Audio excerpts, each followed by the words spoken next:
Assalamualaikum warahmatullahi wabarakatuh. Yang terhormat Bapak Bahtiar dan teman-teman yang saya sayangi, hari ini saya dan juga teman saya akan memaparkan materi mengenai sejarah lembaga yang menangani ketahanan pangan di Indonesia. Nah, semoga materi itu bisa bermanfaat. Langsung aja kita mulai. Tapi sebelum itu saya ingin memperkenalkan teman-teman saya di next. Jadi nanti yang akan menjelaskan yang pertama itu adalah Najwa Nur Alisa, dilanjutkan oleh Maudy Abdursabina, Anissa Azharifis, lalu Elisa Firly, Karissa Winanti, Rizkia Arida, dan terakhir adalah Alida Tahar. Langsung aja ke yang pertama, saya pertama nanti akan dijelaskan oleh Najwa Nur Alisa. Oke, jadi yang pertama adalah pembentukan dari BUKP. BUKP atau Badan Urusan Ketahanan Pangan merupakan lembaga yang dibentuk oleh pemerintah untuk menangani isu-isu ketahanan pangan di Indonesia. Nah, pembentukan BUKP ini didasarkan pada kebutuhan mendesak untuk menjaga ketersediaan, distribusi, dan akses pangan bagi seluruh masyarakat, terutama dalam menghadapi ancaman krisis pangan akibat perubahan iklim, bencana alam, dan gangguan ekonomi. BUKP bertanggung jawab dalam perencanaan kebijakan, pengawasan produksi, pengelolaan cadangan pangan, serta koordinasi dengan berbagai pihak terkait, baik di tingkat pusat maupun daerah. Selain itu, lembaga ini juga berperan dalam mengembangkan sistem distribusi pangan yang adil dan efisien, serta mempromosikan inovasi pertanian untuk memastikan ketersediaan pangan yang berkelanjutan di masa depan. Pembentukan BUKP diharapkan dapat memperkuat ketahanan pangan nasional, meningkatkan kesejahteraan petani, dan mengurangi kerentanan terhadap gejolak harga pangan global.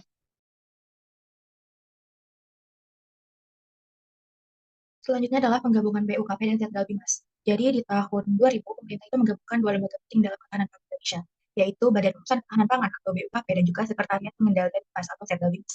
Nah, penggabungan ini didasarkan pada keputusan Presiden tahun nomor 177 tahun 2000 yang membentuk Badan Bimas Ketahanan Pangan atau BBKP. Nah, tujuannya ini adalah untuk meningkatkan efektivitas dan efisiensi dalam mengelola masalah ketahanan pangan, seperti tantangan diversifikasi pangan dan juga untuk menjaga stabilitas pasokan.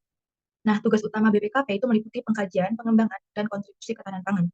Penggabungan BUKP dan Zetadibus ini untuk menciptakan kebijakan pangan yang lebih terintegritas dan responsif terhadap kebutuhan pangan nasional.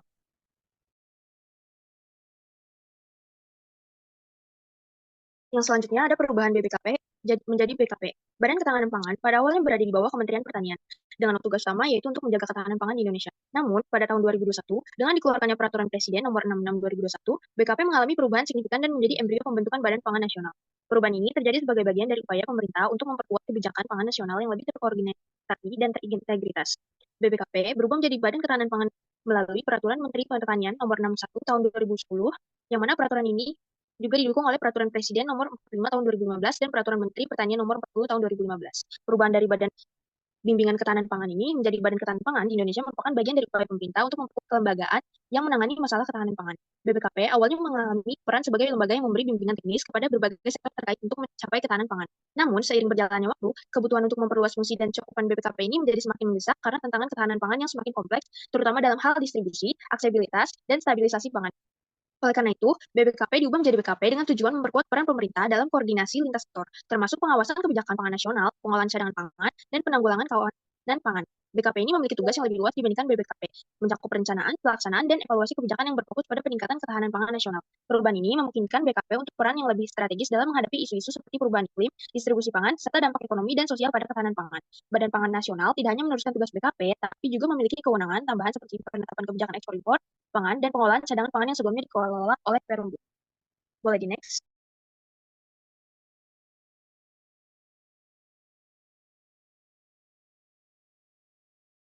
Lalu selanjutnya ada tugas BKP berdasarkan dasar hukumnya. Sebagaimana kita ketahui, koordinasi dan sinkronisasi antara berbagai pihak itu sangat penting.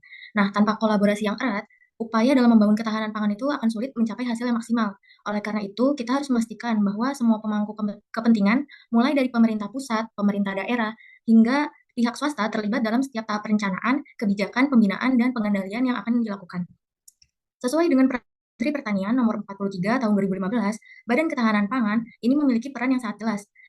BKP bertugas dalam menyelenggarakan koordinasi, perumusan, serta pelaksanaan kebijakan yang difokuskan pada dua hal utama, yaitu peningkatan diversifikasi pangan dan penguatan ketahanan pangan di Indonesia.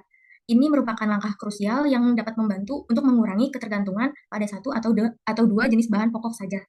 Kemudian juga ada forum rapat Dewan Ketahanan Pangan, di mana ini berfungsi sebagai wadah bagi anggota Dewan dalam berkoordinasi dan berbagi informasi. Nah, rapat di forum ini bertujuan untuk melaksanakan kebijakan program pembangunan pangan dan memastikan bahwa semua pemangku kepentingan ini tuh terlibat dalam proses pengambilan keputusan. Memfasilitasi diskusi mengenai tantangan dan solusi dalam sektor pangan juga diikutsertakan. Nah, melalui forum ini diharapkan dapat terjalin kerjasama yang efektif antar lembaga dan stakeholder untuk meningkatkan ketahanan pangan nasional. Baik, selanjutnya itu ada pembentukan dari BPN. Badan Pangan Nasional atau Bappenas Indonesia dibentuk untuk meningkatkan ketahanan dan ketersediaan pangan yang berkelanjutan. Badan Pangan Nasional ini didirikan sebagai respon terhadap tantangan sektor pangan, termasuk fluktuasi harga, bencana alam, dan perubahan iklim. Bappenas ini diatur dalam Perpres nomor 66 tahun 2021, yang dimana badan ini tuh bertugas untuk merumuskan kebijakan, mengawasi, serta meningkatkan produksi dan juga distribusi pangan, juga untuk memitigasi risiko pangan. Sejak dibentuknya Bappenas ini berfokus kepada program strategis seperti sistem informasi pangan dan juga meningkatkan produktivitas pertanian. Saat ini Bappenas terus beradaptasi dengan tantangan barunya, termasuk pada waktu COVID-19 tahun 2020 sampai 2021 kemarin, di mana pandemi COVID-19 ini kan terjadi perubahan iklim, dan Bappenas itu ditugaskan untuk memastikan ketersediaan pangan yang aman bagi masyarakatnya.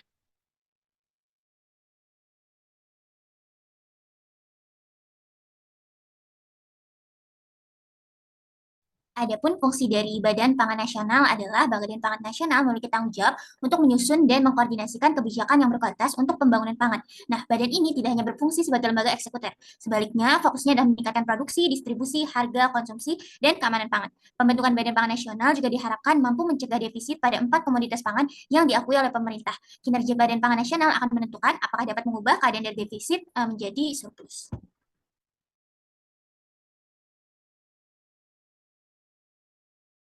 Badan Pangan Nasional memiliki peran penting dalam menjaga ketahanan pangan, yaitu melakukan koordinasi dalam perumusan, penetapan, serta pelaksanaan kebijakan ketersediaan pangan.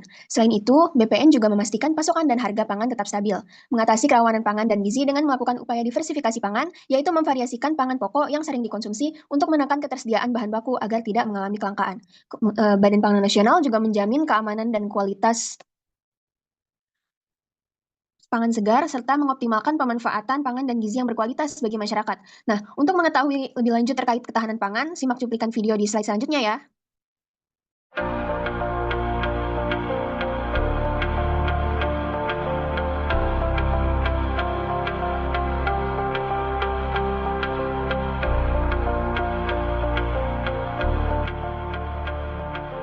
Ketahanan nasional adalah kondisi dinamika bangsa yang meliputi terintegrasinya segenap aspek kehidupan nasional. Ketahanan pangan adalah salah satu aspek ekonomi yang dapat memengaruhi ketahanan nasional suatu bangsa. Salah satunya adalah negara Indonesia. Indonesia adalah negara maritim agraris yang mana memiliki potensi produksi pangan dari hasil laut dan bumi. Namun, perkembangan zaman yang sangat cepat membuat pola kehidupan masyarakat Indonesia cenderung berubah. Dewasa ini, generasi muda cenderung enggan melakukan kegiatan produksi pangan sebagai petani. Akibatnya, ketahanan pangan Indonesia dalam jangka panjang akan terganggu. Hal ini menjadikan pemerintah mengimpor bahan pangan setiap tahunnya, yang pada dasarnya dapat diproduksi sendiri di dalam negeri. Faktor lain yang dapat mengganggu ketahanan pangan yaitu perubahan fungsi lahan pertanian menjadi lahan permukiman. Dengan demikian, luas lahan produktif menjadi semakin berkurang.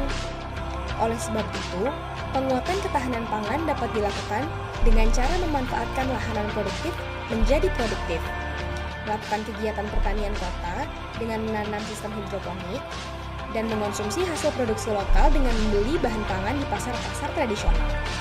Terlebih lagi, pemerintah sebagai pemangku kekuasaan harus turut berperan dalam penguatan ketahanan pangan melalui kebijakan-kebijakannya. Salah satunya dapat dilakukan dengan cara melakukan pendidikan dan pelatihan bagi generasi muda akan pentingnya kegiatan produksi pangan di lingkungannya, dan menghidupkan kembali operasi unit desa atau KUD guna mewujudkan kesejahteraan petani dan masyarakat.